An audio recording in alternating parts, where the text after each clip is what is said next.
హా, చాలామంది ఎదురు చూస్తున్నారు ఈ రేవంత్ రెడ్డి చేసిన వ్యాఖ్యల మీద నేనేం మాట్లాడుతానో అని చాలామంది కమెంట్స్ కూడా పెట్టినట్టున్నారు. ఏమన్నాడు రేవంత్ రెడ్డి నిన్న? నవ తెలంగాణ అనే ఒక దినపత్రిక, వాళ్ళది కమ్యూనిస్టు సిపిఎం వాళ్ళ దినపత్రిక ఇది. వాళ్ళ గతంలో ప్రజాశక్తి పేరుతో ఉమ్మడి రాష్ట్రంలో ఆ పేపర్ ఉండే. తెలంగాణ రాగానే అందరికంటే ముందే డివైడ్ అయిన దాంట్లో ఈ సిపిఎం వాళ్ళ పేపర్ ఒకటి ప్రజాశక్తి. ఆంధ్రప్రదేశ్కి ప్రజాశక్తి పేపర్ పెట్టుకున్నారు, కంటిన్యూ చేస్తున్నారు. తెలంగాణకి నవ తెలంగాణ అనే పేరుతో ఇక్కడ ఒక పేపర్ వచ్చేసింది అనమాట. సో ఆ పేపర్ వచ్చి దాదాపు ఎన్ని రోజులు? 10 ఏళ్ళు అయిందట. 10th వార్షికోత్సవం సందర్భంగా ముఖ్యమంత్రిగా ఆయన పిలిస్తే ఆయన అడిగిపోయిండు. ఓనమాలు రానోడు కూడా జర్నలిస్టేనా అని అంటుండు. అంటే ఎట్లా? మీరు ఏమైనా డిసైడ్ చేసిరా ఎవరు జర్నలిస్టు ఎవరు జర్నలిస్టు కాదు అన్నది? అసలు జర్నలిస్ట్ అనే పదానికి నిర్వచనం ఏంటో దయచేసి ముఖ్యమంత్రి గారు మీరు సమాధానం చెప్పండి. ఇప్పుడు మీరు ఎవరిని ఉద్దేశించి అన్నారు ఈ వ్యాఖ్యలు? ఫస్ట్ అదన్న ఉండాలి కదా. మీరు ఈ వ్యాఖ్యలు ఎవరిని ఉద్దేశించి అన్నారు? ఏమన్నారు ఆయన? ఓనమాలు రానోడు కూడా జర్నలిస్టే, కాగితం ఇస్తే అక్షరాలు రాయడం చేతగాని వాళ్ళు పిచ్చి రాతలతో వ్యవస్థలను నాశనం చేస్తున్నారు. కాగితం ఇస్తే ఏబిసిడీలు రావు, అఆలు రావు, అవి రానోడు కూడా చేతగాని వాళ్ళు కూడా పిచ్చి రాతలతో వ్యవస్థలను నాశనం చేస్తున్నారట. నేనేం అడుగుతున్నా అంటే, ఓనమాలు రానోడు, చదువు రానోడు, వ్యవస్థని దోపిడీ చేసేటోడు, మొత్తం రాజ్యాన్ని తమ చేతుల్లోకి, మీరనే కాదు ఎవరైనా సరే లీడర్ల గురించి చెప్తున్నా, నేను రాజకీయ నాయకుల గురించి చెప్తున్నా, మరి మొత్తం వ్యవస్థనంతా మీ చేతుల్లో పెట్టుకొని నియోజకవర్గాన్ని, గ్రామాన్ని, లేదు మండలాన్ని, పార్లమెంట్ పరిధిలో ఉన్న నియోజకవర్గాన్ని మీరు మీ గుప్పిట్లో పెట్టుకొని వ్యవస్థను నాశనం చేస్తలేరా? మరి మీ గురించి ఏం చెప్పాలా? ఈ రాజకీయ నాయకుల గురించి ఏం చెప్పాలా?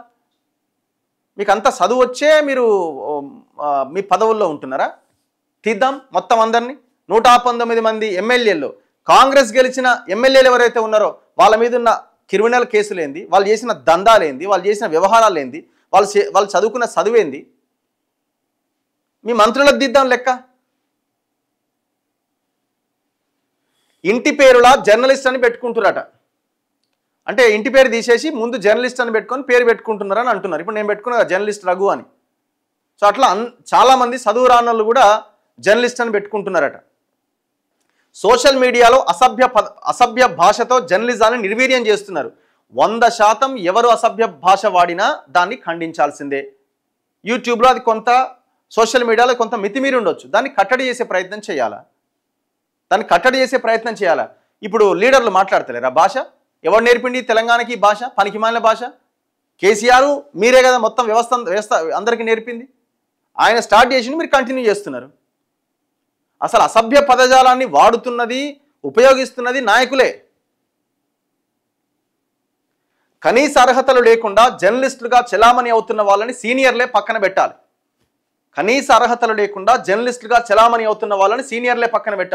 మీడియా సమావేశాల్లో కాలు మీద కాలేసుకునే ఆ జర్నలిస్టులను చూస్తే కొట్టాలనిపిస్తుంది. నవ తెలంగాణ 10వ వార్షికోత్సవంలో ముఖ్యమంత్రి రేవంత్ రెడ్డి. సో ఇంకొకటి, కనీస అర్హతలు లేకుండా జర్నలిస్టులు అంటున్నారు కదా రేవంత్ రెడ్డి గారు. నేను ఛానళ్ళ పేర్లు చెప్తా, పేపర్ల పేర్లు చెప్తా. అసలు వాళ్ళు పేపర్లు పెట్టడానికి, అసలు వాళ్ళు టీవీ ఛానళ్ళు పెట్టడానికి ఇప్పుడున్న సోకాల్డ్ శాటిలైట్ తోప్ ఛానళ్ళు ఉన్నాయి కదా, వీళ్ళంతా ఎక్కడెక్కడి నుంచి పనిచేసి వచ్చారో, ఎంతెంత చదువుకురో ఒక్కసారి మీరు లెక్కలు తీయండి. మరి కనీస అర్హత లేదే వాళ్ళు ఛానల్ పెట్టినట్టే కదా. ఒక ఆయన డ్రైవరు, ఒక ఆయన స్వీపరు, అసలు వాళ్ళ చదువు ఎంత, వాళ్ళ కథ ఎంత? వాళ్ళు జర్నలిజం చదివిరా ఛానల్ పెట్టిన వాళ్ళు? ఛానళ్ళు పెట్టిన వాళ్ళంతా బిజినెస్ మెన్స్. ఆ బిజినెస్ మెన్స్ మీలాంటి వాళ్ళతో, ఎవడు అధికారంలో ఉంటే వాళ్ళతో లాలూచిబడి ప్రజలను మోసం చేస్తున్నారు. ఇక్కడ తెలంగాణలో జరిగింది ఏంది? ఇప్పుడు మీరు సోషల్ మీడియా జర్నలిస్టుల గురించి మాట్లాడిరండి. ఈ సోషల్ మీడియా లేకపోతే రేవంత్ రెడ్డి ముఖ్యమంత్రి అయ్యేటోడా? Very straight question. అసలు అవకాశం ఉందా? మీరు ఒకవేళ కేటగరైజ్ చేయాలనుకుంటే, నేను లాస్ట్ టైం కూడా ఇదే మాట చెప్పిన, మీరు కేటగరైజ్ చేయాలనుకుంటే కొన్ని పార్టీల ఆధ్వర్యంలో నడిచే ఛానల్ అని చెప్పండి. మీరు వ్యవస్థని మొత్తం ఒకే గాడిని కట్టకండి. మీరు వాళ్ళని తిట్టండి, వాళ్ళు మిమ్మల్ని తిట్టుకుంటారు, మీ ఛానళ్ళని తిట్టుకుంటారు. అంటే మీ పార్టీకి సంబంధించిన ఛానళ్ళని వాళ్ళు తిడతారు, వాళ్ళ పార్టీకి సంబంధించిన ఛానళ్ళని మీరు తిట్టుకోండి. లేదు ఫలానా ఛానల్ వాళ్ళకు అనుకూలంగా మాట్లాడుతుందని మాట్లాడుకోండి, ఇబ్బంది లేదు. కానీ అంతేగాని మొత్తం వ్యవస్థనంతా, సోషల్ మీడియా అంతా ఒక గాడిన కట్టేస్తే ఎట్లా? ఇవాళ సోషల్ మీడియాలోకి ఎంటర్ అయిన వాళ్ళంతా ఎవరండి? ఇప్పుడు నేనున్నాను, ఫర్ ఎగ్జాంపుల్ నేను ఎప్పుడో 2008, 2009 సంవత్సరంలో నేను ఈ ఫీల్డ్లోకి ఎంటర్ అయినా. మొత్తం నేను పనిచేసిందంతా శాటిలైట్ ఛానల్స్లోనే. 2009 ఏబిఆర్ ఆంధ్రజ్యోతిలో పనిచేసిన, తర్వాత నేను జీ 24 గంటలని ఒక ఛానల్లో పనిచేసిన 2.5 years. తర్వాత నేను 10 టీవీలో సాక్షిలో పనిచేసిన ఒక 6 months. తర్వాత నేను 10 టీవీలో పనిచేసిన ఒక 6 సంవత్సరాలు. దాని తర్వాత మోజోకి వెళ్ళి పనిచేసిన, అక్కడ ఒక 1 year. దాని తర్వాత కదా నేను సోషల్ మీడియాలోకి ఎంటర్ అయింది. ఇట్లా నేను ఒక్కనే కాదు, చాలామంది ఉన్నారు ఇట్లా. ఇప్పుడు నేషనల్లోకి వెళ్దాం. నేషనల్లో రవీష్ కుమార్, ఇంకా చాలామంది జర్నలిస్టులు, వీళ్ళంతా శాటిలైట్లో పనిచేసే పెట్టుకురండి, ఇక వాళ్ళు జర్నలిస్టులు కాదా? నేను అదే అంటున్నా. మీరు ఒకవేళ మీరు ఆ స్టేట్మెంట్ ఇవ్వాలి అనుకుంటే ఎవరిని ఉద్దేశించి అన్నారన్నది కేటగరైజ్ చేయండి. పార్టీలకు అనుకూలంగా వ్యవహరించే వాళ్ళ గురించి మాట్లాడండి, ఎవడు తప్పు పట్టట్లేదు. ఒకవేళ ఆ రకమైన వ్యవహారం చేస్తున్న వాళ్ళు ఉంటే వాళ్ళ గురించి మాట్లాడండి. పనులు రాలగొట్టాలి అసలు, మరి ఎందుకు ఎంట్రీ చేస్తున్నారు అట్లాంటి వాళ్ళని? ఎంట్రీ ఎందుకు చేసినారు మరి అట్లాంటి వాళ్ళని? అసలు ఎవడు ఎంట్రీ అవుతున్నాడండి ప్రెస్ మీట్లల్లో? మీ దగ్గరికి వచ్చి మీ దగ్గర మైక్ పెట్టేంత ఎవరికి ఉన్నది అక్కడ? చాలా గర్వంగా, చాలా ధైర్యంగా చెప్పగలుగుతాం, ఇంత చిన్న వ్యవస్థను మేము ఏర్పాటు చేసుకొని ప్రభుత్వాన్ని, ప్రభుత్వంలో ఉన్న నాయకులని, వ్యవస్థని మొత్తం మేము ప్రభావం చూపించగలుగుతున్నాం.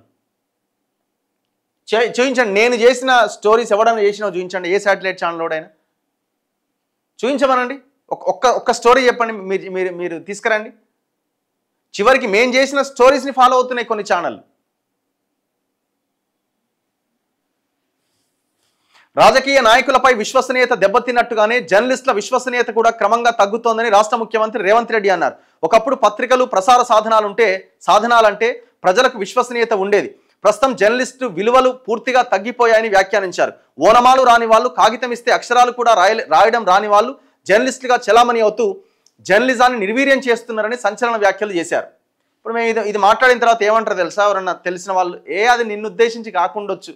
అరే నన్ను ఉద్దేశించా, ఇంకోరిని ఉద్దేశించా కాదు, మొత్తం వ్యవస్థని సోషల్ మీడియా జర్నలిస్టులను అన్న తర్వాత అందరినీ ఒకే గాడిని కట్టేసినట్టు కదా. ఇంతకాయన ఏమన్నాడు ఒక్కసారి వినాలి కదా మీరు కూడా. ఇప్పుడు మొన్న వర్టెక్స్ వర్మ అన్నటోడు కబ్జా చేస్తే, మేం చేసిన స్టోరీ మీద 25 ఎకరాల భూమి గవర్నమెంట్కి వచ్చిన్నది. ఇవాళ 25 acres, దాదాపు 200 నుంచి 300 కోట్ల ఆస్తి ప్రభుత్వ ఖాతాలోకి వచ్చింది. మేము వార్త రాయకపోతే ఎవడు రాస్తాడు? ఇప్పుడున్న ఛానల్ రాస్తాయా? 300 కోట్ల అసైన్డ్ భూమిని కాపాడగలిగినాం మేము.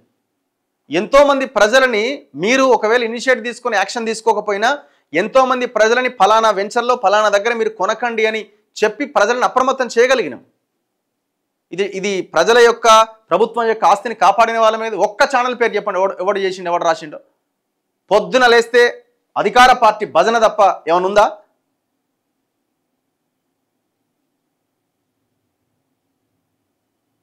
ఇగో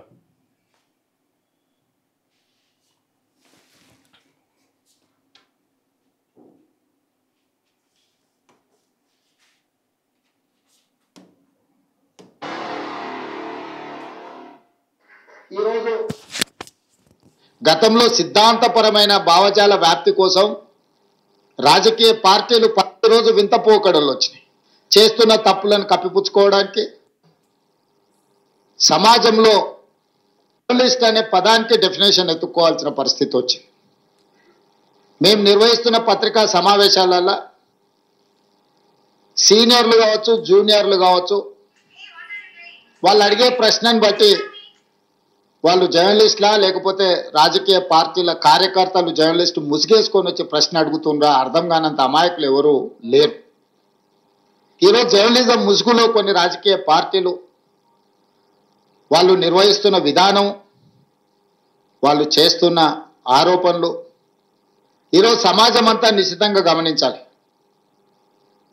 పాత్రికేయ మిత్రులకు నేను విజ్ఞప్తి చేస్తున్నా, మీరు డిఫరెన్షియేట్ చేయండి, వాళ్ళని వేరుగా కూర్చోబెట్టండి. వాళ్ళు మేము ఒక్కటి కాదని ఒక భావాన్ని ప్రజలకు కల్పించాల్సిన అవసరం ఉంది. ఈరోజు media, social media, digital media, ఎవరు పడితే వాడికి మొత్తం పెన్ను పేపర్ ఇస్తా వాళ్ళు మొత్తం రాయలేడు, ఏబిసిడి మొత్తం రాయలేడు, వాడు కూడా నేను జర్నలిస్ట్ అంటాడు. ఏం జర్నలిస్ట్ అంటే నేను సోషల్ మీడియా జర్నలిస్ట్ని అంటాడు.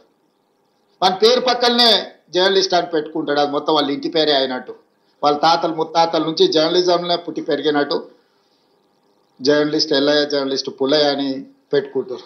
వాడు ఎప్పుడైనా జర్నలిజం స్కూల్లోనే చదివిండా, లేకపోతే ఓనమాలు మొత్తమాన్ని వస్తాయంటే ఆ రెండు రావు. జర్నలిజం అక్షరం ముక్క కూడా. ఒకప్పుడు ఈ రాజకీయ పార్టీలు సిద్ధాంతాన్ని పూర్తిగా నమ్మిన కార్డు హోల్డర్స్ అన్న జర్నలిస్ట్గా ఉండేటోళ్ళు, లేకపోతే జర్నలిజం చదివిన వాళ్ళు అన్న జర్నలిస్ట్గా బాధ్యతలు ఇచ్చేవాళ్ళు. వాళ్ళ పనితనాన్ని బట్టి వాళ్ళకు బాధ్యత పెంచేవాళ్ళు. కానీ ఈరోజు అది ఏమీ లేదు. ఎక్కువ ఆవారగా రోడ్ల మీద తిరిగేటోడు, ఎక్కువగా తిట్లు వచ్చినోడు, ఏదంటే అది మాట్లాడేటోడే ఈరోజు జర్నలిస్ట్ అనే ముసుగు తోడుకొని సోషల్ మీడియాలో అందరి పట్ల అసహ్యకరమైన భాషను ఉపయోగించే పరిస్థితులు వచ్చినాయి. అందుకే ఈరోజు రాజకీయ పార్టీ నాయకులుగా మేము మాట్లాడితే మీరు కూడా అప్పుడప్పుడు మాట్లాడతారు కదా సార్, మరి మీ సంగతి ఏందని అడుగుతారు. మరి అవతలలో అట్లా మాట్లాడితే సమాధానం ఎట్లా చెప్పాలో నాకు దారి దొరకడం లేదు. మీరు ఎందుకు మాట్లాడతారు సార్ అంటే అవతలోడు మాట్లాడుతుంది కాబట్టి నేను సమాధానం చెప్పాలంటుండు. మరి అవతల వ్యవస్థ దారుణంగా తయారైంది కాబట్టి వీళ్ళు కూడా మాట్లాడుతున్నారని మరి మీరెందుకు అనుకుంటలేరు? మేము అంటున్నాం మాలాంటి వాళ్ళం ఎవడు మాట్లాడినా తప్పే. అది యూట్యూబ్ మాట్లాడినా, లీడర్లు మాట్లాడినా అలాంటి భాషను ఉపయోగించడం అనేది తప్పు. ఇది నేర్పింది లీడర్లే వ్యవస్థకి. అందుకే నిజమైన జర్నలిస్టులు మీరు సెమినార్స్ నిర్వహించుకొని జర్నలిస్ట్ అనే పదానికి డెఫ్ట్ కుర్చీలో కూర్చుంటాడు. ఇంతకుముందు నేను చూస్తాను, ఒక 15 సంవత్సరాల క్రితం నేను ప్రజాప్రతినిధిగా ఎన్నికైనప్పుడు పత్రికా సమావేశాలు పెడితే సీనియర్ రాగానే సీనియర్ జర్నలిస్ట్ ఏ పేపర్ అన్నా ఉండని, లేకపోతే ఏ టీవీ అన్నా ఉండని, జూనియర్స్ ఎవరైనా ఉంటే సీనియర్స్ వస్తే ముందల సీట్లో కూర్చున్న వాళ్ళు కూడా లేచి వాళ్ళకి సీట్ ఇచ్చి వెనక్కి కూర్చున్న వాళ్ళు, ఒకవేళ సీట్ లేకపోతే పక్కకు నుంచొని నోట్ చేసుకునేది. ఒక బాధ్యత, ఒక గౌరవం, ఒక మర్యాద.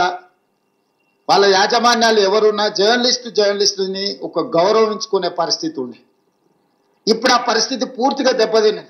వాడు ఖాళీగా ఉంటాడు కాబట్టి 3 గంటల ముందే వచ్చి ముందల కుర్చీలో కూర్చుంటాడు, కాలు మీద కాలు వేసుకొని.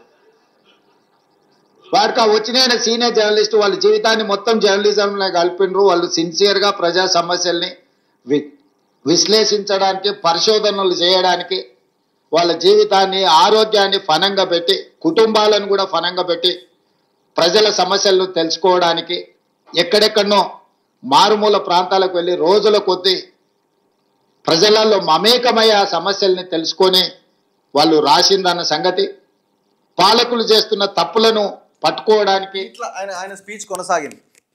నాకైతే కింద కూర్చున్న వాళ్ళు పల్ల కొట్టాలనిపించిందని కూడా మాట్లాడాడు. ఎట్లా ఇప్పుడు ఇట్లాంటి మీరు అందరిని ఒక గాడిన కట్టే ప్రయత్నం చేయకండి.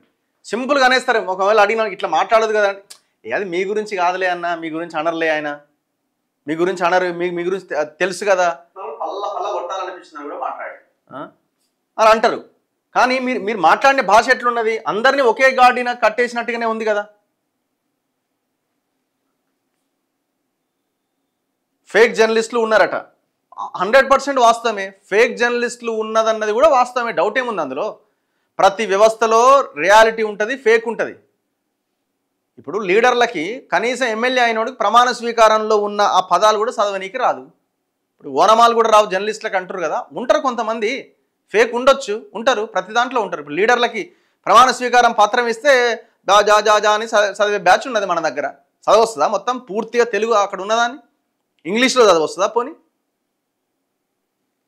మరి మీకు ఏబిసిడీలు ఓనమాలు వచ్చినట్ట రానట్ట? అట్లాంటి వాళ్ళు ఆ నియోజకవర్గాన్ని, అక్కడున్న 3-4 లక్షల మంది ప్రజానీకాన్ని మీరు పాలించాలా? మీకు ఇది వర్తించదు. మరి మీరెందుకు తిడుతున్నారంటే ఎదుటోడు తిడుతుంది కాబట్టి నేను తిడుతున్నా. ఇది సమాధానమా? సో ఇప్పటికైనా మార్చుకోండి. మీరు తిట్టాలనుకుంటే అవతల పార్టీ వాడి ఛానల్ ఏమంటే వాడిని తిట్టుకోండి. అట్లా కూడా పెట్టుకున్నారు కదా. ఇప్పుడు కేటీఆర్ 20-30 ఛానల్ పెట్టుకున్నాడు, తిట్టండి వాళ్ళని. వాళ్ళు మీరు పెట్టుకున్న ఛానల్ వాళ్ళు మిమ్మల్ని తిడతారు, పడండి, మీరు తిట్టుకోండి, గంగల దూకండి, నీళ్ళని బాలే దూకండి, మాకు అనవసరం. కానీ వ్యవస్థని మొత్తం ఒక గాడిన కట్టకండి దయచేసి. ఇవాళ డిజిటల్ ప్లాట్ఫామ్ లేకపోతే మీకు అసలు పొలిటికల్ లైఫే లేదు. మీకు ముఖ్యమంత్రి పదవి లేదు, మీకు మంత్రి పదవులు లేవు, మీరు ఎమ్మెల్యేలు గారు, ఇంకోటి గారు.